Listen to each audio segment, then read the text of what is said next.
شد مهمترین جشن ما ایرانیا. مهمترین جشن ما چیه؟ مهمترین جشن ما ایرانیا چیه؟ ایران. یعنی چی؟ ما جشن ایران داریم؟ آره. چه جشنیه جشن ایران؟ من تا حالا نشنیدم. منم نشنیدم. ولی جشنی که ماها تعطیلیم، اون جشنی که ماها تعطیلیم روز اول فروردینه توی بهاره.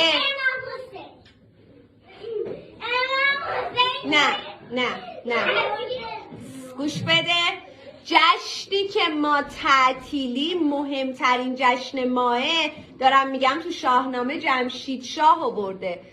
سفره حبسی میچینیم. نه بچه الان نزدیکشیم. عید چی؟ نه یلدا که گذشت، اصلا این نبود، واسهتون توضیح دادم. الان گفتی عید چی؟ نه دیگه جشن صدر رو که هوشنگ آورده بود و اصلا مال آتیش بود. آفرین، نوروز مهمترین جشن. خسته نباشی دلاور. خدا قوت پهلوان. طبل شادانه بکن، پیروز و مردانه بکن.